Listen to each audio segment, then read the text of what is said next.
Last chapter of economics to be get revised, right? Indian economy.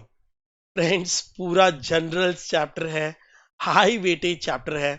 Her attempt में कम से कम 5 से 6 MCQs इस attempt में से आते हैं। टॉपिक स्टैंडर्डाइज नहीं है, बराबर। नाउ इस चैप्टर को थोड़ा स्पेसिफिक बनाने के लिए और आपके लिए थोड़ा टू द पॉइंट बनाने के लिए मैंने पास्ट अटेम्प्ट्स के बेसिस पे इस चैप्टर को मैंने 4 पार्ट्स में डिवाइड किया है। Agriculture sector, manufacturing sector, service sector, balance of payment. Balance of payment बहुत स्पेसिफिक है क्योंकि वो कंसेप्ट बेस है, बाकी तीनों जनरल है, लेकिन कुछ फ्रीक्वेंटली आस्क्ड इंपॉर्टेंट चीजें देखेंगे। पार्ट वाइज चलते हैं। पार्ट ए में चलते हैं, एग्रीकल्चर सेक्टर। एग्रीकल्चर सेक्टर में पढ़ने के लिए 3 पॉइंट्स हैं, बराबर है, जो पूछे गए हैं एग्जाम में। FCI, land reform and mega food parks. तो उसको डिस्कस करते हैं, उसके बाद पार्ट बी पे आते हैं। पार्ट ए में सबसे पहला है FCI, food corporation of India, बराबर। Guys, food corporation of India का one of the most important objective is that country में फूड की शॉर्टेज नहीं होनी चाहिए, बराबर है। Food supply should be always there in each and every corner of the country as food grains is a basic necessity for the public. तो ये government owned organisation है, बराबर है, जो फूड सप्लाई को शॉर्टेज होने से रोकता है। बहुत अच्छी चीज है। नाउ जरा देखो क्या क्या लिखा है एफसीआई पे, क्या क्या क्वेश्चंस आते हैं। फूड कॉर्पोरेशन इंडिया वो setup is 1965 under FCI act 1964, general है। हेड ऑफिस कहाँ है इसका? दिल्ली है। इसका ऑब्जेक्टिव ही देखना है, वो सबसे ज्यादा इंपॉर्टेंट है, बाकी कोई कुछ नहीं पूछता। To provide remunerative price for safeguarding the interest of farmers. Farmers को एक अच्छी रेम्युनेशन मिले, क्योंकि किसान अपने खेतों में ग्रो करते हैं and then they sell it. तो एक फिक्स प्राइस की जाती है मिनिमम, इससे कम उनको ना मिले ताकि उनको प्रॉफिट्स हो। Distribution of food grains through out the country. Food supply chain, बराबर है, देश के हर कोने में बराबर फूड ग्रेन्स पहुंचे। मतलब एफसीआई के अपने बड़े बड़े स्टोरेज गोडाउन्स हैं, बराबर है। Now maintaining buffer stock of food grains, बराबर। एफसीआई ये कैलकुलेट करती है कि अगला सीजन आने के पहले, बराबर है, एक प्रॉपर स्टॉक कंट्री में मेंटेन हो, क्योंकि अगर फूड की शॉर्टेज हो गई तो इन्फ्लेशन भी तो होगा, और बेसिक चीजों में इन्फ्लेशन बहुत तकलीफ देती है कंट्री के डेवलपमेंट को।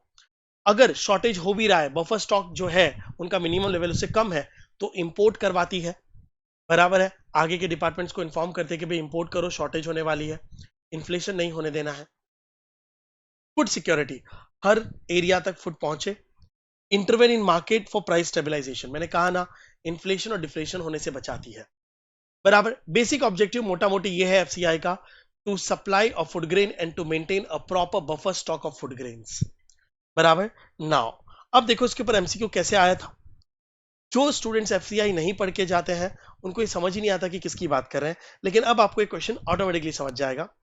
Government of India maintaining food grain stock and central pool under one roof grain stocking rooms for a central pool, earlier termed as buffer norms and strategic reserve through। Food grain stock किसके through सेंट्रलाइजली maintain किया जाता है? FCI, food corporation of India. फट से याद हो गया, ये चीज समझ में आ गई।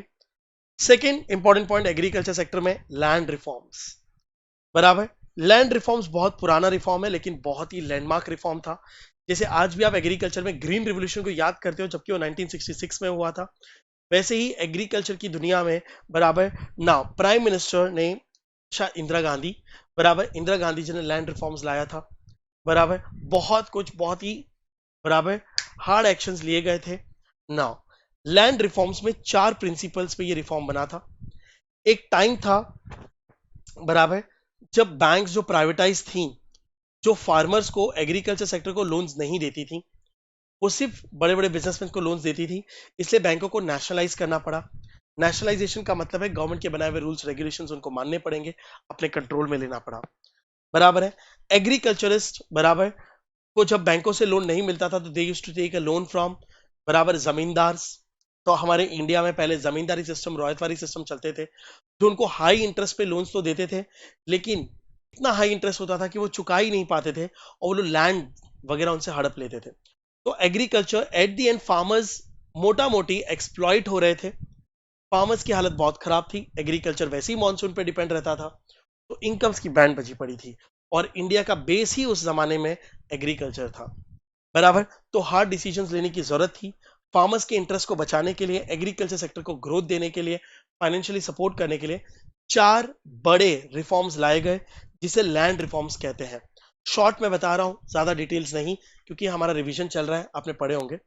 सबसे पहला रिफॉर्म आया abolition of intermediaries. Abolition of intermediaries का मतलब है कि जमींदारी सिस्टम, रॉयतवारी सिस्टम और महलवारी सिस्टम को इंडिया से निकाला गया, बराबर है। नाउ ये जो एक्सप्लॉइट करते थे, हाई इंटरेस्ट पे लोन्स देते थे, फाइनेंशियली सपोर्ट करते थे, इनको हटाया गया। लेकिन याद रखना, इनको हटाने के बाद एग्रीकल्चर फार्मर्स को लोन कौन देगा? माना कि ये लोग लोन देते थे हाई इंटरेस्ट पे, पर देते तो थे, प्रॉब्लम थी, लेकिन सॉल्यूशन भी यही था, चॉइस नहीं था। तो फिर बैंकों को रिक्वेस्ट की गई, बराबर है, नाबार्ड बैंक बनाया गया, स्पेशली जो एग्रीकल्चर को फाइनेंस देने का काम किए। क्योंकि अगर आप ये सिस्टम को बंद कर रहे हो तो फिर उसका ऑल्टरनेट सिस्टम लाना जरूरी है। तो इन्होंने जमींदारी रॉयतवारी सिस्टम और महलवारी सिस्टम को कैंसिल किया, हटाया, और बैंकों को बोला आप रूरल एरियाज में जाओ, रीजनल रूरल बैंक्स बने, कोऑपरेटिव बैंक्स बने, जो फार्मर्स को लोन देने लगे। प्रॉब्लम सॉल्व हुई। Now tenancy reforms. Tenancy reforms बराबर क्या होता है? नाउ इंडिया में 2 टाइप के फार्मर्स हैं। फार्मर्स तो लॉजिकली फार्मर्स होते हैं, एक बड़े फार्मर्स, बिग फार्मर्स, और एक स्मॉल फार्मर्स। स्मॉल फार्मर्स वो होते हैं या तो जिनकी जमीनें नहीं होती या बहुत छोटी लैंड होती हैं, जिनके ऊपर उनका सर्वाइवल नहीं होता। तो स्मॉल फार्मर्स बड़े फार्मर्स के लैंड्स को यूज करते हैं, बराबर है। और बड़े बड़े लैंड होल्डर्स, जो बड़े फार्मर्स होते हैं, जिनकी जमीनें इतनी होती है कि खुद ही काम नहीं कर पाते, तो उनके बीच में एक डील होती है कि बड़े फार्मर्स की जमीन होगी, खेती मैं करूंगा और उसका रेंट दूंगा, आधा आधा या 60-40 जो रेशो डिसाइड होता है। तो लैंड बड़े फार्मर्स से हम स्मॉल फार्मर्स लेते हैं, उसके ऊपर खेती करते हैं, बराबर है। और जो क्रॉप्स ग्रो होते हैं उसका आधा हिस्सा हम बड़े फार्मर्स को दे देते हैं रेंट के फॉर्म में। अब उस टाइम पे क्या होता था, टेनेंसी रिफॉर्म्स क्या हुआ कि जो बड़े फार्मर्स हैं स्मॉल फार्मर्स को हाई रेंट चार्ज करते थे, जिससे मेहनत तो मैं करता था, लेकिन मोस्टली मेजर क्रॉप्स बड़े फार्मर्स ले जाते थे, तो मैं एक्सप्लॉइट हो रहा था। तो टेनेंसी रिफॉर्म्स आया गया, जहां पे रेंट सिक्योरिटी, एक मिनिमम रेंट फिक्स किया गया, monetary as well as non monetary. तो यहाँ पे स्मॉल फार्मर्स का इंटरेस्ट अफेक्ट होने से बच गया, उनको अच्छी खासी इनकम होने लगी। Next, fixation of ceiling of land holding, बराबर। जमींदारी, रॉयतवारी और महलवारी सिस्टम्स को जब हटाया गया, इन्होंने एकर्स ऑफ लैंड हड़प के रखी थी। जो लोन रिपे करने में डिफॉल्ट करते थे उनकी जमीन ले लेते थे। इनको हटा के जो इलीगल इन्होंने लैंड हड़प के रखी थी, वो एकर्स ऑफ लैंड गवर्नमेंट ने वापस ली और उसे रीडिस्ट्रीब्यूट किया, बराबर है, फार्मर्स फैमिलीज में, बराबर। 18 एकर्स और 54 एकर्स वेटलैंड और अनइरिगेटेड लैंड का हिस्सा बनाया गया और फार्मर्स लोगों में बांटा गया, ताकि उनकी अपनी एक जमीन हो जाए, खेती ग्रो हो। Consolidation of land holding. Consolidation of land holding ये एक चौथा लैंड रिफॉर्म है। इसमें क्या था, मान लो कि मेरे पास 3 अलग अलग जगह पे लैंड है और लैंड साइज बहुत छोटी है, बराबर। नाउ तो गवर्नमेंट क्या करती है, ये तीनों लैंड मुझसे ले लेगी। अच्छा, इन पे मॉडर्न एग्रीकल्चर भी यूज नहीं हो सकता, मॉडर्न टेक्निक्स, क्योंकि लैंड की साइज बहुत छोटी थी। ये तीनों लैंड मुझसे लेकर मुझे एक ही जगह पे 3 एकड़ लैंड दे देगी, तो मेरा लैंड बड़ा एरिया बन जाता था। मॉडर्न टेक्नोलॉजीज यूज करके मैं प्रोडक्शन बढ़ा सकता था। कंसोलिडेशन ऑफ लैंड प्रोग्राम बहुत अच्छा चला, बहुत इफेक्टिव था। These are the 4 land reforms जिसके ऊपर एग्जाम में क्वेश्चंस आए हुए हैं। नॉट ऑल द 4, बट कुछ भी पूछते हैं इनडायरेक्टली घुमा के, आपको मीनिंग पता है तो आप सॉल्व कर लोगे। तो देखो, between 1950 to 1990 government of India have adopted a policy of fixing the land maximum size. ये फिक्सेशन के ऊपर क्वेश्चन आया हुआ है।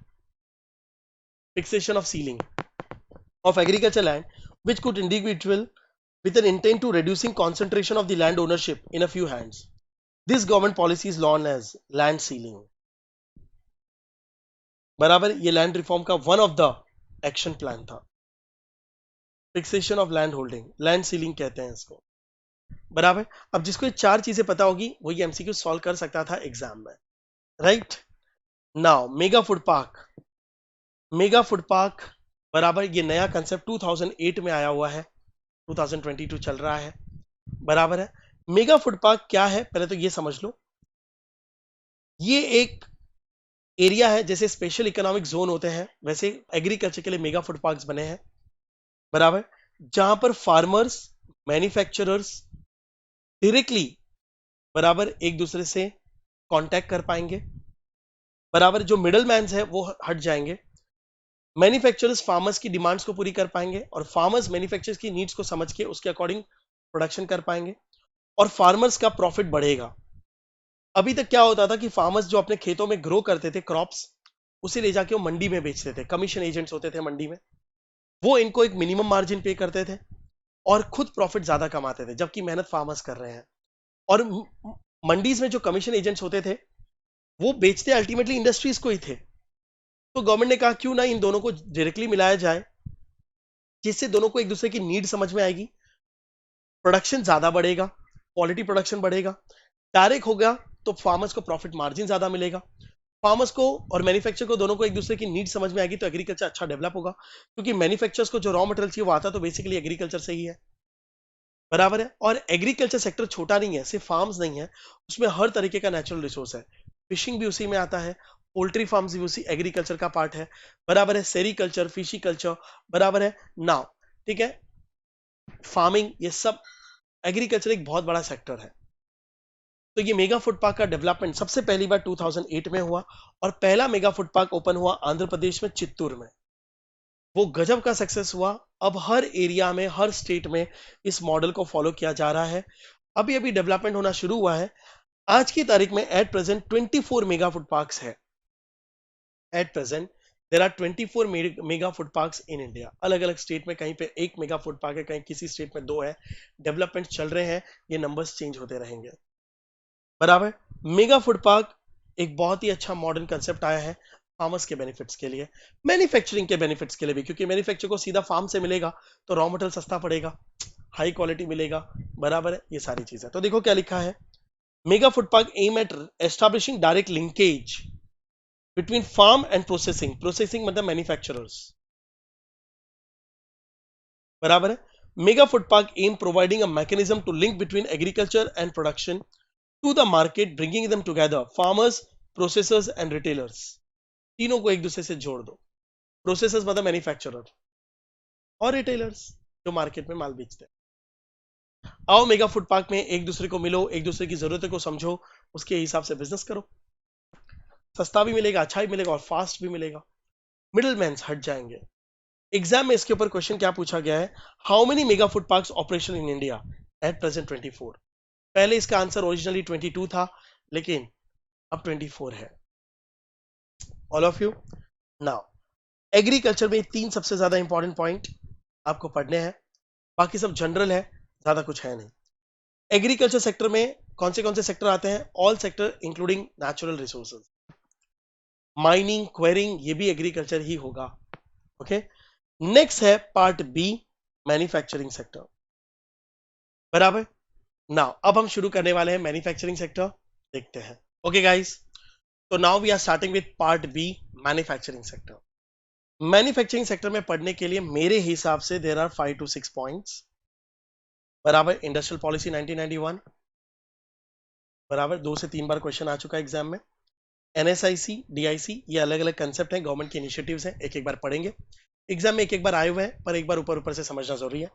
Small scale industries, CCI, competition commission of India, 2 bar exam में क्वेश्चन में आया हुआ है, और ट्रिप्स, ठीक है। नाउ इतनी इंफॉर्मेशन अपने को आनी चाहिए, ओके। बाकी ये जनरल चैप्टर है, लेकिन ये फ्रिक्वेंटली आस्क्ड है, तो ये जरा पढ़ लो। मॉड्यूल में भी इनके ऊपर इंफॉर्मेशन मिलेंगी थोड़ी थोड़ी, लेकिन शायद ये कंसेप्ट्स पहली बार आए थे एग्जाम में, जरा संभालना। इंडस्ट्रियल पॉलिसी सबको पता है, 12th स्टैंडर्ड 11th स्टैंडर्ड में कहीं तो पढ़ा होगा।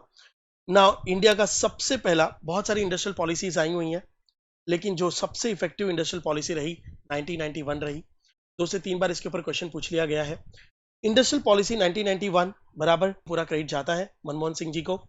इन्होंने फोकस किया 3 चीजों पे, लिबरलाइजेशन, प्राइवेटाइजेशन एंड ग्लोबलाइजेशन पे। लिबरलाइजेशन मतलब बिजनेस करने के लिए पूरा फ्रीडम दे दो, सारे रिस्ट्रिक्शंस, रूल्स, रेगुलेशंस हटाओ। विदाउट फ्रीडम प्राइवेटाइजेशन नहीं पॉसिबल था। 1991 से पहले मेजॉरिटी बिजनेस गवर्नमेंट करती थी, बराबर है। प्राइवेट, अब गवर्नमेंट ने अपनी सारी ऑर्गेनाइजेशंस को 1991 के बाद जो लॉस मेकिंग थी, प्रॉफिट मेकिंग थी, सब बेची, जिसे आप डिसइन्वेस्टमेंट कहते हैं, प्राइवेटाइजेशन किया, और global we have opened our economy, बाहर की कंपनीज को कहते हैं इंडिया में आकर बिजनेस करो, बराबर, इंपोर्ट करो, एक्सपोर्ट करो, बिंदास करो, तो ग्लोबलाइजेशन। ये तीन मेन पिलर्स थे, बराबर। Now main objective was liberalisation, privatisation, globalisation, you people know now. लेकिन इसमें सबसे इंपॉर्टेंट था लिबरलाइजेशन में 1991 से पहले अगर आपको बिजनेस करना होता था तो आपको लाइसेंस लेना पड़ता था बिजनेस करने के लिए। Licence, India was one of the few या one only the one country at that time जो बिजनेस शुरू करने के लिए लाइसेंस इशू करता था। अगर आपके पास लाइसेंस नहीं है तो आप बिजनेस भी स्टार्ट नहीं कर सकते थे। ड्राइविंग लाइसेंस होता था उस टाइम पे, बिजनेस लाइसेंस भी होता था, जबकि उस टाइम पे कंट्रीज बिजनेस को प्रमोट करती थी, लेकिन उस टाइम पे बिजनेस को प्रमोट नहीं किया जा सकता था। गवर्नमेंट प्राइवेट सेक्टर पे भरोसा ही नहीं करता था, बराबर है। नाउ लेकिन बाद में उनको रियलाइज हुआ 1991 में, जब इंडिया वाज, बराबर, इंडिया की फाइनेंशियली हालत बहुत खराब थी, चीजें बहुत गड़बड़ा गई थी, इकोनॉमी एकदम से ठप हो गई थी, तब उनको लगा कि नहीं, हम बिजनेस नहीं कर पाएंगे, business at the end privatisation को ही करना चाहिए। प्राइवेटाइजेशन को करने देने के लिए फ्रीडम करनी जरूरी थी, तो उन्होंने सब कुछ लिबरल किया, और सबसे बड़ा रिस्ट्रिक्शन उन्होंने हटाया बिजनेस से, वो है लाइसेंसिंग सिस्टम। इससे कहा जाता था कि इंडिया में पहले लाइसेंस राज था, अब लाइसेंस राज हट चुका है। इसके ऊपर एग्जाम में क्वेश्चन आता है।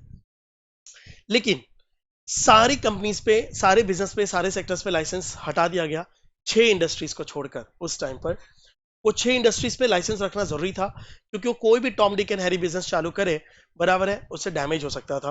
वो है drugs and pharmaceutical industries, hazardous chemicals, gun powder, tobacco, alcohol, electronic, aerospace, defence. इनको छोड़कर बाकी सब से ऊपर से लाइसेंस राज हटा दिया गया, कोई भी कभी भी बिजनेस चालू कर सकता था, बराबर। ये सबसे इंपॉर्टेंट चीज है।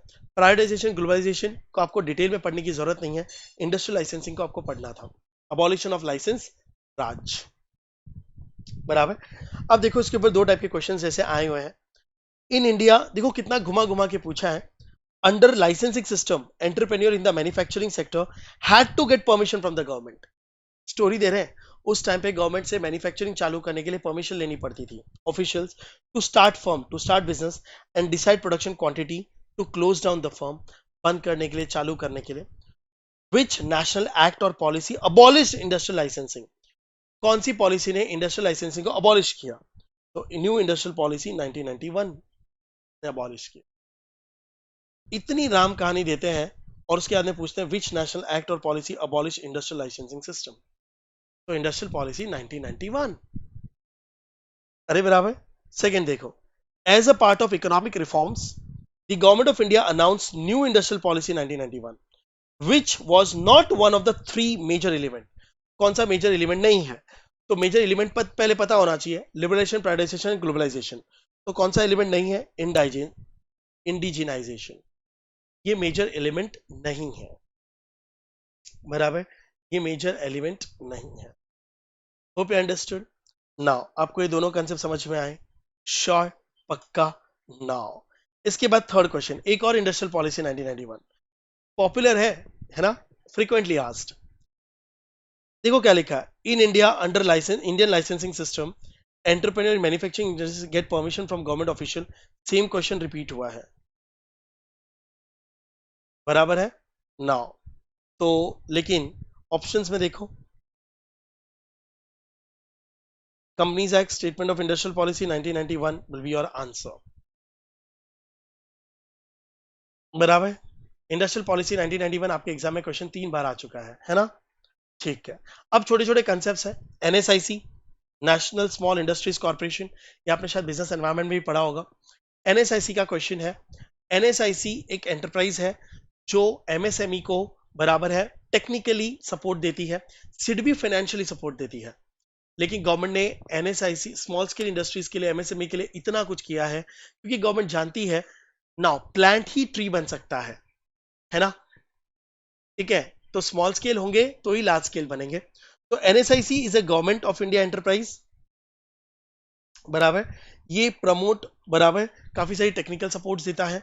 इनका ऑब्जेक्टिव क्या है? To promote and support MSME sector by providing integrated support services, technical supports, sick units को प्रॉफिट मेकिंग में कैसे कन्वर्ट करें वगैरह, बराबर, एनएसआईसी सपोर्ट करता है। फाइनेंशियली नहीं, फाइनेंशियली सिडबी के पास जाना है, अगर एनएसआईसी कर भी रहा है तो सिडबी से ही अप्रूवल करवाएगा, बराबर। अब इसके ऊपर क्वेश्चन कैसे आया देखो, In 1955, the government of India set up the following with an intent to promote and aid faster growth of small scale business. बराबर है? तो faster growth is NSIC, National Small Industries Corporation. Technical support देना, मैनेजमेंटल support देना. हम small entrepreneur business चालू तो करते हैं, लेकिन काफी सारी चीजों में हर्डल आता है जिसकी शायद नॉलेज हमको नहीं है. बराबर, ये आपको हेल्प करेंगे. डिस्ट्रिक्ट इंडस्ट्री सेंटर, अब ये भी एनएसआई जैसे सिमिलर, ये कुछ सेंटर्स है. बराबर. नाउ जो स्मॉल स्केल इंडस्ट्रीज के लिए अगेन बने हैं, ये रीजनल लेवल पे और डिस्ट्रिक्ट लेवल पे बने हुए हैं, जो आपकी बराबर टेक्निकल प्रॉब्लम्स को सॉल्व करेंगे. अब एनएसआईसी भी है, डीआईसी भी है और ऑर्गेनाइजेशंस बनी हुई हैं. It aim providing all assistance and support to entrepreneurs, businessman in various states. These centers are responsible for effective promotion of cottage and small scale industries. Cottage और स्मॉल स्केल इंडस्ट्रीज को district level पे support देती हैं.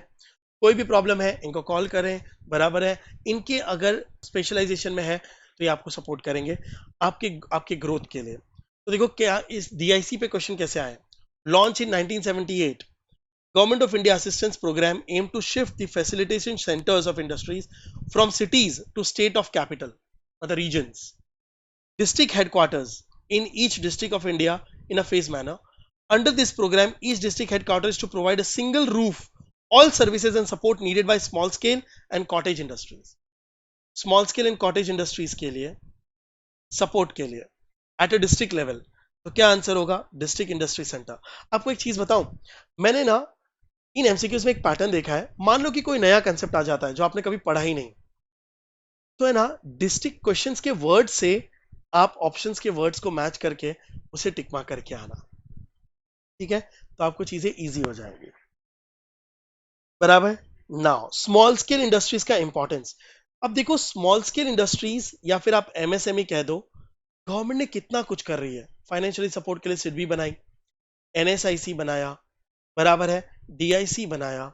ठीक है, और भी बहुत सारी सपोर्ट सिस्टम्स उन्होंने ओपन करके रखे हो. अग्री करते हो? ऐसा क्या है स्मॉल स्केल सेंटर्स में, ऐसी क्या है जो लार्ज स्केल सेंटर्स को इतना सपोर्ट देने की जरूरत नहीं है. लार्ज स्केल सेंटर्स में ना वो बड़े हो चुके हैं, खुद का सपोर्ट खुद कर सकते हैं, सेल्फ सफिशिएंट है, और small scale industries large scale industries से कॉम्पिटिट भी कर रहे हैं. तो थ्रेट किसको है? Small scale industries. दूसरा बेसिक चीज है, स्मॉल स्केल इंडस्ट्रीज ही लार्ज स्केल बन सकती हैं, कोई भी जल्दी से लार्ज स्केल नहीं हो सकता. तो स्मॉल स्केल इंडस्ट्रीज को सपोर्ट करना जरूरी है ताकि एक दिन वो भी लार्ज स्केल बने, सेल्फ सफिशिएंट हो जाए. तीसरा, बराबर, new entrepreneurs, new blood, new generation. अगर आप नया बिजनेस चालू करते हो, ऑब्वियसली हमारा बिजनेस इनिशियली स्मॉल होगा लेकिन धीरे धीरे ग्रो करें. अग्री करते हो? तो गवर्नमेंट कहता है इनको सपोर्ट करना है, लेकिन गवर्नमेंट का इसमें इंटरेस्ट क्या है? सुनो, लार्ज स्केल इंडस्ट्रीज है ना, ऑटोमेटिक मशीन यूज करती हैं, रोबोटिक टेक्नोलॉजी यूज करती हैं, ह्यूमन रिसोर्स कम यूज करती हैं, तो अनएम्प्लॉयमेंट होता है. तो गवर्नमेंट कहती है स्मॉल स्केल इंडस्ट्रीज को सपोर्ट करो, क्योंकि वो ऑटोमेटिक टेक्नोलॉजीज अफोर्ड नहीं कर पाती, स्मॉल कैपिटल से बिजनेस चालू होता है, तो लेबर को ज्यादा यूज करती हैं, तो एम्प्लॉयमेंट भी जनरेट होगा. अरे हाँ कि ना. और लार्ज स्केल इंडस्ट्रीज का प्रोडक्शन भी स्मॉल स्केल इंडस्ट्रीज करती हैं, तो स्मॉल स्केल इंडस्ट्रीज का कंट्री में बहुत बड़ा रोल है. बराबर. ना आपको पता है सबसे ज्यादा एग्रीकल्चर एम्प्लॉयमेंट कौन दे रहा है इंडिया में? एग्रीकल्चर. एग्रीकल्चर के बाद सेकंड सबसे ज्यादा एम्प्लॉयमेंट कौन दे रहा है? Small scale industries. बराबर. और ये एग्जाम में क्वेश्चन भी आया हुआ है. तो देखो small scale industries is the second largest employment generating. आप इसे हाईलाइट कर लें, ये इंपॉर्टेंट है. बराबर. ये कोई कंसेप्ट नहीं है, जनरल इंफॉर्मेशन है, जीके जैसा पढ़ो इसे, इस चैप्टर को. Second largest employment generating sector है ये. बराबर है. ये एक्टिव रोल प्ले करती है रीजनल इंबैलेंसेस को हटाने में. Of course large scale industries हमेशा आपको मेट्रो सिटीज में दिखेंगी, पर रूरल एरिया में स्मॉल स्केल इंडस्ट्रीज ही जनरेट हो सकती हैं. Small scale industries account almost 40% of total goods and services. Guys आपको पता है, एक एग्जांपल लेता हूं तब आपको ये लाइन समझेगी.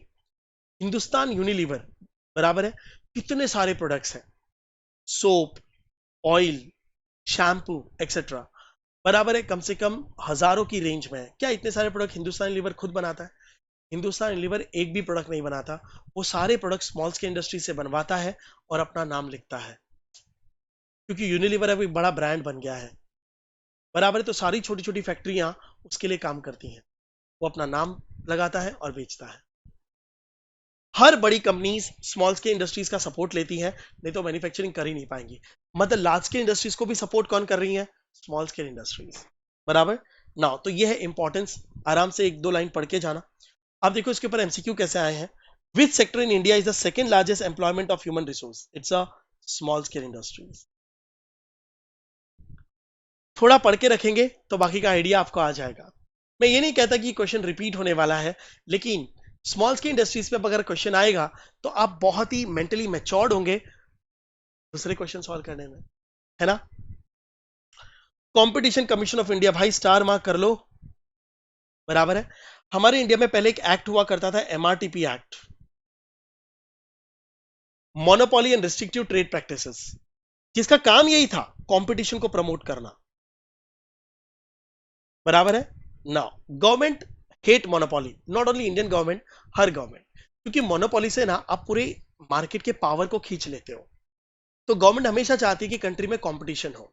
अब देखो कंपटीशन चलता है, बराबर है, तो देखो हम क्लासेस वाले आपके लिए रिवीजन सीरीज निकालते हैं। बराबर है। नाउ हम क्लासेस आपके लिए लास्ट डे रिविजन निकालते हैं, हम आपके लिए एबीसी निकालते हैं। It is because of competition, we are on the edge because of competition.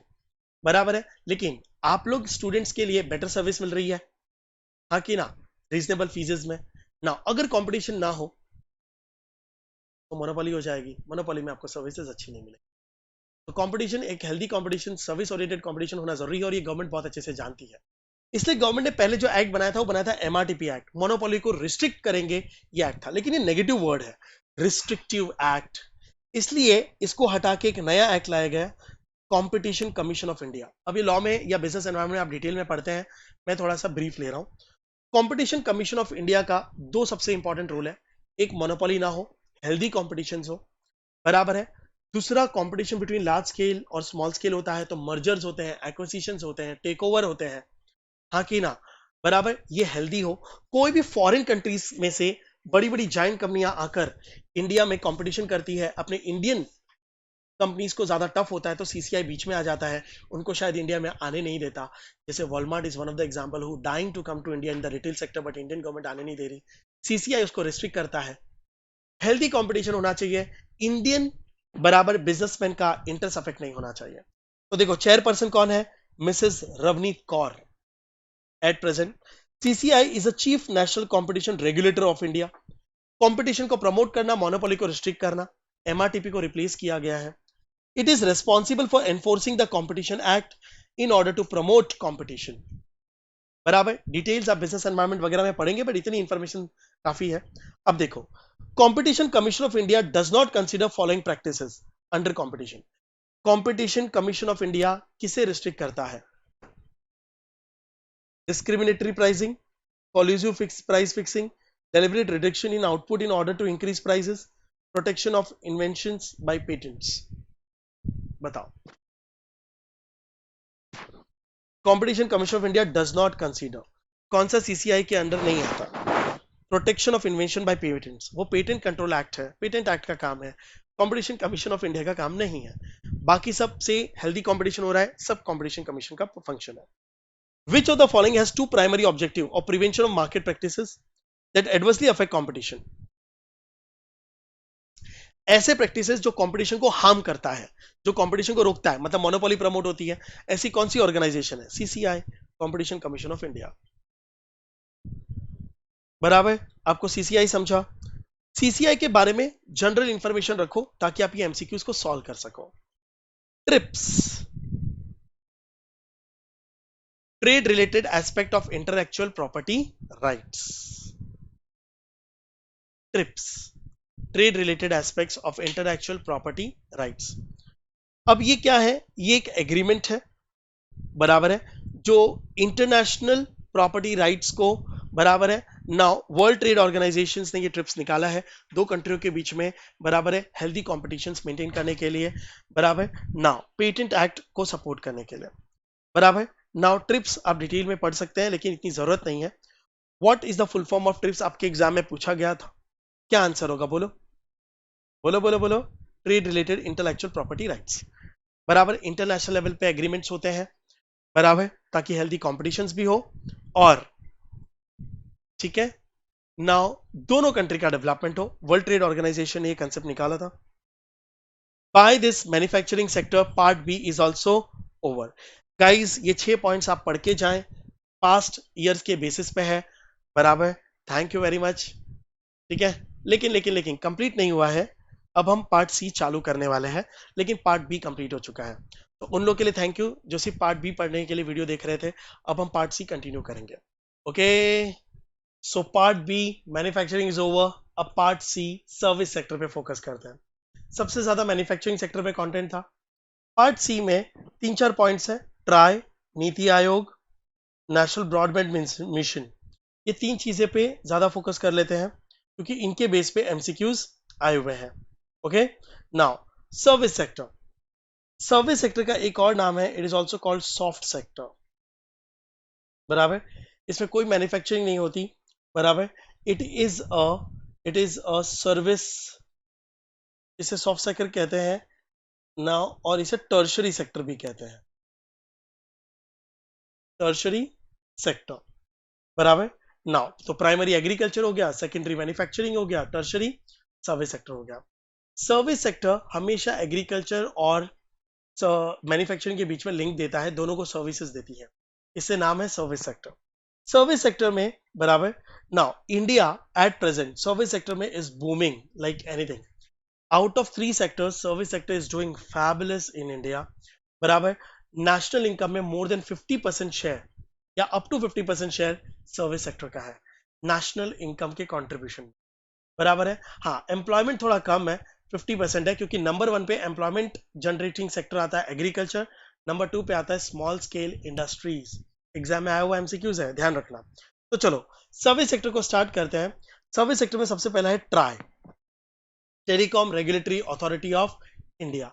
ये इंडिया का टेलीकम्युनिकेशन के रेगुलेटर है, बराबर। फुल फॉर्म है टेलीकम्युनिकेशन रेगुलेटरी, बराबर। हेड ऑफिस अगर पूछे तो बताना है न्यू दिल्ली है। इनका ऑब्जेक्टिव क्या है? ऑब्जेक्टिव बड़ा सिंपल है, हर रेगुलेटरी अथॉरिटी का ऑब्जेक्टिव एकदम सिंपल होता है, give a best services to the and affordable services to the customer, बराबर है। Innovation in telecommunication and develop healthy competition, बस इतना ही है। तो देखो, create and nurture conditions for growth of telecommunication in the country, गजब का ग्रोथ है, पॉपुलेशन इतनी है, बराबर है। Now regulate telecom services including fixation and revision of tariffs and to provide fair and transparent policy, competition develop करना, customers को proper services मिलना, एक्सेट्रा एक्सेट्रा। तो ट्राई जो है वो टेलीकम्युनिकेशन का रेगुलेटरी बॉडी है, बराबर है। सिमिलरली इंटरनेट सर्विसेज का कौन है? निक्सी, याद रखना, बराबर। वो टॉपिक नहीं है क्योंकि आज से पूछा नहीं है, बट इंटरनेट सर्विसेज का कंट्रोलर है निक्सी। टेलीकम्युनिकेशन मोबाइल सेक्टर का जो सिम कार्ड है उसका रेगुलेटरी अथॉरिटी है ट्राई, बराबर। एग्जाम में ट्राई पे क्वेश्चंस कैसे आए हुए हैं देखो जरा। In Indian telecommunication sector, which regulatory body makes recommendations, ensure compliances and fair competition? So guys, it's TRAI. Telecommunication का रेगुलेटरी बोला तो बात खत्म हो जाती है, ट्राई आगे क्या ही पढ़ना, बराबर। नेक्स्ट है नीति आयोग। नीति आयोग आपने अदर सब्जेक्ट्स में भी पढ़ा है। पहले प्लानिंग कमीशन डिपार्टमेंट हुआ करता था, बराबर है। 2014 तक कांग्रेस पार्टी की प्लानिंग कमीशन डिपार्टमेंट थी, जो कंट्री के डेवलपमेंट के लिए प्लानिंग करते थे 5-5 साल के लिए, इसलिए there was a 5 year plans. लेकिन बीजेपी सरकार जैसे ही आई, उन्होंने प्लानिंग कमीशन डिपार्टमेंट को रिप्लेस कर दिया नीति आयोग से, बराबर है, फॉर अ फास्ट रेगुलेटरी, बराबर। अब कहते हैं Niti Aayog is more faster more advance than the planning commission, होगा हर पार्टी अपने, बराबर। और हमेशा new is always better than the older one, बराबर, क्योंकि वो ओल्डर से नॉलेज लेकर ही आगे बढ़ते हैं, that is okay. But question में ये भी पूछा गया है 5 ईयर प्लान कौन बनाता था? नीति आयोग की प्लानिंग कमीशन डिपार्टमेंट। अब प्लानिंग कमीशन डिपार्टमेंट अबॉलिश हो गया है, उसके पहले नीति आयोग आ गया है, बराबर। नीति आयोग वगैरह पे क्या क्या क्वेश्चन है देख लो जरा। The Planning Commission was constituted for designing strategic and long-term policies and programs for government. अब प्लानिंग कमीशन के बारे में बता रहे हैं of India, which institution replace planning commission? NITI Aayog. Last line ज्यादा इंपॉर्टेंट थी, टू द पॉइंट था, कौन सी इंस्टीट्यूशन ने नीति आयोग प्लानिंग कमीशन को रिप्लेस किया? नीति आयोग ने। Next, which of the following is not an objective of NITI Aayog, बराबर है, कौन सा ऑब्जेक्टिव नहीं है? ए बोलता है टू प्रिपेयर 5 ईयर प्लान, यही आंसर है, क्योंकि नीति आयोग अब 5 ईयर प्लान्स नहीं बनाता, वो नीड बेस्ड प्लान्स बनाता है, बराबर है। लेकिन 5 ईयर प्लान का कंसेप्ट प्लानिंग कमीशन डिपार्टमेंट का हुआ करता था, जब वो डिपार्टमेंट ही नहीं रहा तो 5 ईयर प्लान नहीं होगा, बाकी सब नीति आयोग के ऑब्जेक्टिव्स हैं, बराबर। नेक्स्ट है नेशनल ब्रॉडबैंड मिशन, नाम सुना होगा, बहुत पॉपुलर हुआ था। नेशनल ब्रॉडबैंड मिशन का लॉजिकली मेन इंटेंशन ये है, नेशनल ब्रॉडबैंड मिशन का डेवलपमेंट जरूरी है क्योंकि India full form digital India के फॉर्म में चालू होना चाहता है, लेकिन उसके लिए हर गांव गांव में इंटरनेट होना जरूरी है, right now everywhere.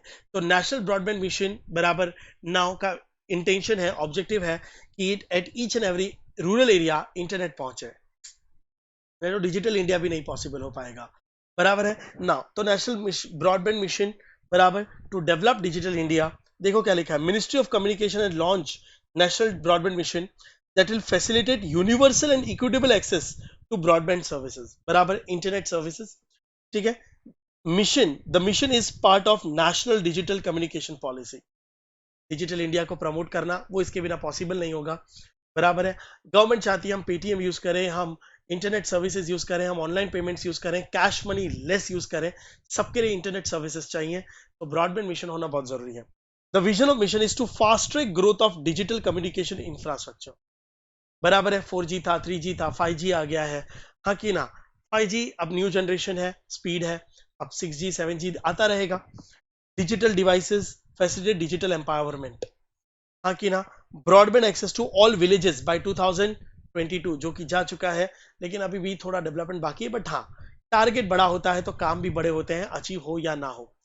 Significantly improve quality of services of mobile and internet, बराबर।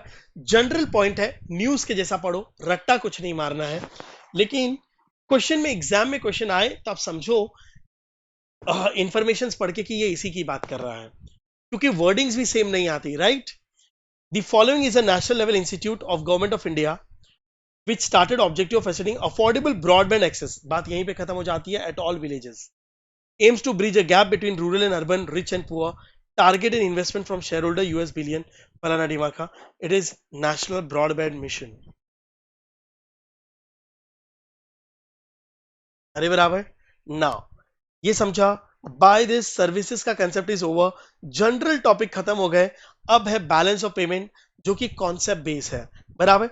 बैलेंस ऑफ पेमेंट में मैं आपको थोड़ा सा बराबर बेसिक दे देना चाहता हूं, पढ़ा तो है ही ऑब्वियसली, सीधा टॉपिक पे जाऊंगा तो कंफर्ट नहीं होंगे शायद। बेसिक लॉजिक ये है बैलेंस ऑफ पेमेंट में, इंपॉर्टेंट है, लेकिन सबसे इंपॉर्टेंट मालूम है इसमें क्या आते हैं, एग्जाम्पल्स।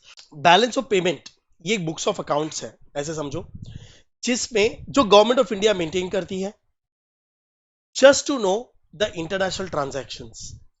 इस बैलेंस ऑफ पेमेंट में सिर्फ इंटरनेशनल ट्रांजैक्शंस रिकॉर्ड होते हैं, मतलब transactions of India with Dubai, बराबर है, with America, with Europe, with Pakistan, with China, कोई भी, मतलब इंडिया विद फॉरेन कंट्रीज।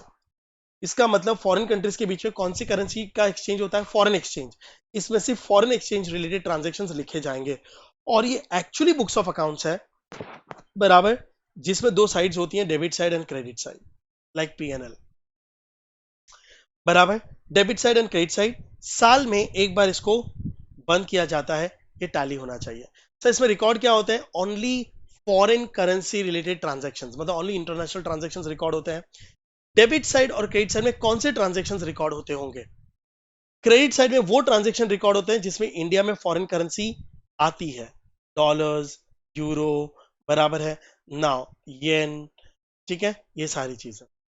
और डेबिट साइड में हम वो लिखते हैं जिससे फॉरेन करेंसी बाहर चली जाती है, डॉलर्स, हम लोग पेमेंट करते हैं, मतलब इंपोर्ट्स कहाँ लिखोगे, डेबिट साइड में, एक्सपोर्ट्स कहाँ लिखोगे, क्रेडिट साइड में, क्योंकि इससे पैसा आता है। इंपोर्ट मतलब यू पीपल हैव परचेज, तो we have to make the payment, बराबर। हेलो, हाँ, फॉरेन कंट्रीज इंडिया में इन्वेस्ट कर रही है, वो कहाँ लिखोगे, क्योंकि foreign currency countries, foreign company जब इंडिया में आती है इन्वेस्टमेंट करने के लिए तो पैसा लेकर आती है, तो इंडिया में पैसा आएगा, बराबर है। यहाँ पे Indian companies investment outside India, हमारी इंडियन कंपनीज भी इंडिया में इन्वेस्ट, इंडिया के बाहर इन्वेस्ट करती है, तो फॉरेन करेंसी जाता है, हाँ कि ना। कभी कभी इंडिया को लोन लेने की जरूरत पड़ती है, बजट देखा था, बजट डेफिसिट होगा तो हम फॉरेन कंट्री से भी लोन ले सकते हैं, तो लोन टेकन यहाँ आएगा क्योंकि पैसा आ रहा है। लोन गिवन, हम भी बाहर की कंट्रीज को लोन देते हैं, तो लोन फॉरेन करेंसी में देना पड़ता है, तो पैसा बाहर जाएगा। आपको कभी कभी ये भी पूछते हैं ट्रांजेक्शन देखिए, ये बैलेंस ऑफ पेमेंट में कहाँ रिकॉर्ड होगा, पूरे साल ये चलता है, बराबर है। नाउ एंड में इसको टैली किया जाता है, ऑब्वियसली टैली नहीं होता, लेकिन फिर ये देखते हैं कि पैसा ज्यादा आया या कम हुआ। अगर बैलेंस इधर आया तो credit side is greater than debit, तो इसे हम सरप्लस कहते हैं। अगर बैलेंस डेबिट साइड आता है तो इसका मतलब debit side is greater than credit, मतलब बाहर पैसा ज्यादा गया, हम उसे डेफिसिट कहते हैं। हाँ कि ना? सरप्लस और डेफिसिट ये दोनों बराबर इंडिया की फॉरेन ट्रेड पॉलिसीज या फॉरेन करेंसी की ताकत को समझाता है। सरप्लस का मतलब है हमने बाहर की कंट्री से फॉरेन करेंसी बचाई, मतलब हमारा इंपोर्ट कम था, एक्सपोर्ट ज्यादा था, बराबर है। और डेफिसिट मतलब हमारे एक्सपोर्ट ज्यादा है, कम है, और इंपोर्ट ज्यादा है। ठीक है, ये सब चीजें आपने पढ़ी है। मैं टू द पॉइंट आता हूं, लिसन। बैलेंस ऑफ पेमेंट में, balance of payment is divided in two parts, current account and capital account. Yes, जो रेगुलर ट्रांजेक्शन होते हैं वो करंट अकाउंट में लिखे जाते हैं, जो बराबर नाउ, ठीक है, और जो फ्रीक्वेंट नहीं होते, इरेगुलर ट्रांजेक्शन होते हैं, वो कैपिटल अकाउंट में लिखे। ठीक है, नाउ सुनो सुनो सुनो सुनो, बैलेंस ऑफ पेमेंट में सबसे ज्यादा, मालूम है आपको एग्जाम में क्वेश्चंस किसके आते हैं? एग्जांपल्स के। ये आइटम करंट अकाउंट है कि कैपिटल अकाउंट है, तो ये चीज समझनी बहुत जरूरी है। करंट अकाउंट में तीन चीजें आती हैं, मैं ऑरेंज कलर से हाईलाइट कर रहा हूं करंट अकाउंट को। Import and export of goods, import and exports of services, incomes and transverse, ये चार चीजें हमेशा करंट अकाउंट में आती हैं। रट्टा मार लो, कुछ भी कर लो, एग्जाम में गजब के क्वेश्चंस आते हैं।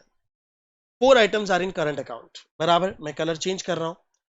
कैपिटल अकाउंट में दो आइटम्स आते हैं, इन्वेस्टमेंट्स फॉरेन कंट्रीज के, और लोन्स फॉरेन कंट्रीज। दो चीजें कैपिटल अकाउंट में आती हैं। तो अगर वो लोन्स की बात करें, इन्वेस्टमेंट्स की बात करें, तो कैपिटल अकाउंट आइटम हो गए। अगर वो इन दोनों को छोड़ के किसी और चीज की बात करें तो करंट अकाउंट हो गया, बराबर। अब मेरी बात आगे सुनना, शॉर्ट में समरी बता रहा हूं। Import and exports of goods, बराबर है, जिसे हम बैलेंस ऑफ ट्रेड कहते हैं। बैलेंस ऑफ ट्रेड में सिर्फ गुड्स कंसीडर किए जाएंगे, सर्विसेज नहीं, बराबर है। इसे मर्चेंडाइज ट्रेड भी कहते हैं। सर गुड्स का मतलब क्या होता है? एनी टेंजिबल थिंग्स, ठीक है। तो एक्सपोर्ट और इंपोर्ट दोनों चीजें बैलेंस ऑफ ट्रेड में लिखी जाती हैं, इसमें सिर्फ गुड्स लेंगे और कुछ नहीं लेंगे, बराबर। और बाकी के तीन, import and export of services, फिर incomes, profits, interest and dividends, foreign से आया है, क्योंकि इंडियन कंपनी से बाहर इन्वेस्ट किया तो वहां से प्रॉफिट कमा के इंडिया में लाएंगे। यहां से भी काफी सारे लोग बाहर की कंपनियों में इन्वेस्ट करते हैं, लोन देते हैं, तो इंटरेस्ट डिविडेंड्स आते हैं। और रेमिटेंस, रेमिटेंस का मतलब एक तरफा ट्रांजैक्शन, यूनिलेटरल ट्रांसफर कहते हैं, ग्रांट्स, डोनेशंस, बराबर। नाउ ये सब मिला के बैलेंस ऑफ इनविजिबल्स होता है। तो एग्जाम में बैलेंस ऑफ ट्रेड पे क्वेश्चन आते हैं, बैलेंस ऑफ ट्रेड बराबर हमेशा सिर्फ गुड्स के ही होंगे। ओके, नाउ ये सब पॉजिटिव नेगेटिव होते हैं, क्योंकि इनमें सब में चेक किया जाता है export is more than import और import is more than export. ये सब चीजें आपने पढ़ी हैं। कैपिटल अकाउंट भी पॉजिटिव और नेगेटिव होता है, बराबर। तो ये चार आइटम्स जो मैंने ऑरेंज में लिखी है, ये चार आइटम्स मिलाएंगे तो आपको करंट अकाउंट मिलेगा। तो this balance of invisible, balance of trade, दोनों मिला के करंट अकाउंट बनता है, जिसमें ये चार आइटम्स आते हैं, राइट? हेलो, अग्री करते हो? नाउ कैपिटल अकाउंट में सिर्फ दो ही आइटम्स आते हैं जो मैंने ब्लू में लिखा है, बराबर, दिस वन, जो खुद पॉजिटिव नेगेटिव होते हैं। मतलब in short, current account can also be positive, negative और neutral. Capital account can also be positive, negative और न्यूट्रल। पॉजिटिव को हम सरप्लस कहते हैं, नेगेटिव को हम डेफिसिट कहते हैं। जीरो मतलब दोनों बैलेंस हो गए, जो कि प्रैक्टिकली पॉसिबल नहीं है, कोइंसिडेंस ही हो सकता है, बराबर है। नाउ ये है बैलेंस ऑफ पेमेंट। आगे में पॉइंट मैंने उल्टा बनाया है ताकि आप आइटम से बैलेंस ऑफ पेमेंट तक पहुंचो। आप सीधा भी पढ़ सकते हो। Balance of payment is divided in two parts, current account and capital account. Current account में there are two things, balance of trade and balance of invisible, which is subdivided in four parts: goods, services, incomes and transfers. Capital account is divided in two parts: investments and loans. Exemplary questions आते हैं guys, exemplary। अगर आपको ये item समझ में आ गए हैं तो अब देखो एग्जाम में क्वेश्चंस किस तरीके से आए। All of the following under India's current account except, India's current account except मतलब कौन सा आइटम करंट अकाउंट का नहीं है? इंपोर्ट ऑफ सर्विस, ये करंट अकाउंट है। एक्सपोर्ट ऑफ मर्चेंडाइज, मर्चेंडाइज का मतलब गुड्स, ये भी करंट अकाउंट में ही आता है। International trade flow of India for development assistance, foreign government investments, foreign government investment is my capital account. अरे बराबर FDI, FII, FPI कुछ भी आ जाए, ये मेरा कैपिटल आइटम है। एग्जाम्पल है ना? यस। ये एग्जाम्पल के कैलकुलेशन पूछा था, देखो calculation. Exported goods 10,000, imported goods 13,000, received net investment 1000, बराबर नेट इन्वेस्टमेंट मतलब that is profits dividend and interest, मतलब ये भी करंट आइटम है। During the year what is balance of trade? Balance of trade पूछा है कि बैलेंस ऑफ करंट अकाउंट पूछा है? बैलेंस ऑफ ट्रेड पूछा है। ट्रेड में सिर्फ गुड्स आते हैं गाइस, बराबर है, मतलब ये और ये, तो सरप्लस की डेफिसिट है। तो एक्सपोर्ट कितना है? 10,000 का, इंपोर्ट ज्यादा है 13,000 का, तो लॉजिकली डेफिसिट हुआ है 3,000 का। तो there is a trade deficit negative, export is less than import ना, तो नेगेटिव 3,000 आएगा डेफिसिट। अब कुछ लोग को है ना बैलेंस ऑफ ट्रेड समझ नहीं आता, वो लोग ये 1000 भी ले लेते हैं, तो उनको आंसर 2000 आएगा ट्रेड डेफिसिट, जो कि रॉन्ग हो जाएगा। अच्छा सर, बैलेंस ऑफ ट्रेड पूछा इसलिए खाली गुड्स लिए, नेट इन्वेस्टमेंट कब लेना था? जब इन्होंने ये पूछते बैलेंस ऑफ करंट अकाउंट कितना होता। तो बैलेंस ऑफ करंट अकाउंट में क्या होता मालूम है? एक्सपोर्ट 11,000 हो जाता, क्योंकि ये और ये दोनों ऐड हो जाते हैं ना, और इंपोर्ट सिर्फ 13,000 होता, तो 2,000 की deficit balance of current account होती, बट ये आपको पूछा नहीं गया था, तो टेक केयर ऑफ दिस, बराबर है। अच्छा, आपको समझा एग्जाम्पलरी क्वेश्चन? एग्जाम्पल और भी आए हैं लेकिन वो कॉमन थे इसलिए मैंने लिए नहीं। बैलेंस ऑफ पेमेंट, कभी कभी एग्जाम में साइड्स पूछते हैं, एग्जाम्पल दे देंगे आपको, साइड पूछेंगे, बराबर। इन एग्जाम्पल्स को मत पढ़ो, बहुत सिंपल है। फॉरेन करेंसी कम्स इन,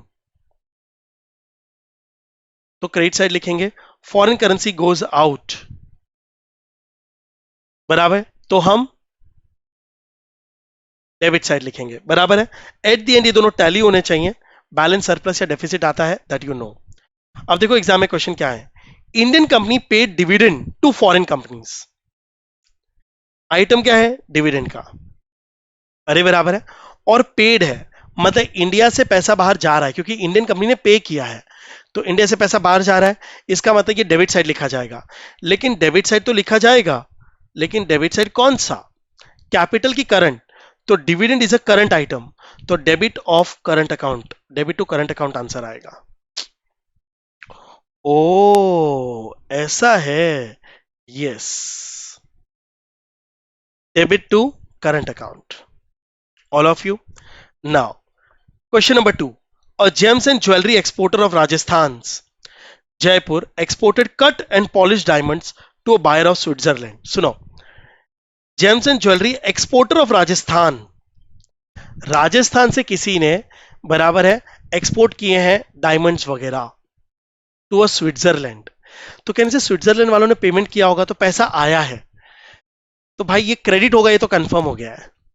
लेकिन अब ये करंट अकाउंट की कैपिटल अकाउंट, तो मैं ऐसा लू James and jewelleries is a goods, तो ये करंट अकाउंट आइटम है, तो क्रेडिट टू करंट अकाउंट होगा, क्योंकि एक्सपोर्ट होना तो नॉर्मल है ना। यस, तो इन्होंने ना दोनों चीजों को एक साथ पूछ ली, आइटम्स को भी कंसीडर किया और साइड्स को भी कंसीडर किया, इससे मैंने कहा ना एग्जांपल्स इसके अंदर भी आ गए। अब डेटा पब्लिश बाय अगस्त 2020 में डेटा पब्लिश पूछा था, नेशनल इनकम का डेटा कौन पब्लिश करता है? सीएसओ, सेंट्रल स्टैटिस्टिकल ऑफिस, बराबर है, याद रखो। Balance of payment RBI issue करता है, बैलेंस ऑफ पेमेंट का डेटा पब्लिश बाय, ये जो बैलेंस ऑफ पेमेंट का अकाउंट है ना, ये आरबीआई पब्लिश करता है। Import and export data director general of foreign trade, ministry of commerce. Exam में क्या आया था सर? बैलेंस ऑफ पेमेंट का डेटा और इंपोर्ट एंड एक्सपोर्ट डेटा कौन पब्लिश करता है? तो ये दोनों आपको ध्यान में रखना है, डेटा कौन पब्लिश करता है। देखो मैंने लिखा भी होगा, data of India's balance of payment is publish by reserve bank of India, ऊपर लिखा है। अब detailed commodity wise, country wise, monthly wise data of import and export of India, ministry of commerce publish करता है। अब अगर सोचो ये जनरल नॉलेज है, मॉड्यूल में भी नहीं है आईसीएसआई के, तो अगर आप ये नोट्स पढ़ रहे हो, आपकी नॉलेज एकदम परफेक्ट हो रही है गाइस, बराबर। अब आ जाओ एफडीआई, एफपीआई, एफआईआई, एग्जाम में लिटरली मीनिंग पूछा जाता है, वो आपको डेफिनेशन देते हैं, उल्टा पूछते हैं। हाँ, वो आपको डेफिनेशन देते हैं और पूछते हैं एफडीआई है कि एफपीआई है कि एफआईआई है। बराबर। तो तीनों में लॉजिकली डिफरेंस क्या है? तो मेरी बात सुनो, एफडीआई का मतलब है फॉरेन कंपनी अपना पूरा बिजनेस सेटअप कर रही है, मतलब वो इंडिया में एसेट्स में इन्वेस्ट करती है, लैंड परचेज करती है, फैक्ट्री सेटअप करती है, टेक्नोलॉजी में इन्वेस्ट करती है, किसी इंडियन कंपनी के साथ या फिर खुद 100%। तो जब फॉरेन कंपनीज पूरा का पूरा ब्रांच डालते हैं ना इंडिया में, उसे एफडीआई कहते हैं। देखो क्या लिखा है, व्हेन एनी फॉरेन कंपनी और एनआरआई इन्वेस्ट, यहां तक ठीक है, in India either by setting up a business or getting into joint venture with some company based in India is called FDI. Hero Honda, hero Indian company, Honda अब अलग हो गई ठीक है, लेकिन होंडा आया था ना इंडिया में इन्वेस्ट करने हीरो के साथ, एफडीआई। Maruti Suzuki, FDI. बराबर, ठीक है। ये लोग कहां इन्वेस्ट करते हैं? टेक्नोलॉजी में, स्ट्रेटेजीज में, नो हाउ में, target specific company of course. FPI क्या होती है? एफपीआई में फॉरेन इन्वेस्टर्स के पास पैसा बहुत है, वो सिर्फ किसी पर्टिकुलर कंपनी में पैसा लगाती है, बिजनेस नहीं करती। वो कहती बिजनेस तुम करो, पैसा मैं लगा रही हूं, मुझे रिटर्न्स चाहिए। They are just investing money. बराबर। वो एसेट्स वगैरह में इन्वेस्ट नहीं करती, खाली उस कंपनी के शेयर्स बाय करती है, शेयर्स, डिबेंचर्स एक्सेट्रा। ठीक है। तो देखो, व्हेन एनी फॉरेन कंपनी और एनआरआई, ये तो सेम चल रहा है, invest in financial assets of the company based in India, financial assets of the company based in India, financial assets of the company based in India। वो सिर्फ किसी particular company के शेयर्स, डिबेंचर्स, बॉन्ड्स खरीद लेती है, बोलती है business तुम करो, मुझे सिर्फ रिटर्न्स चाहिए। बराबर है। शार्क टैंक का कंसेप्ट है ये। शार्क टैंक को आइडिया बताओ, पसंद आया, वो पैसा लगाएंगे, बिजनेस तुम्ही को करना है।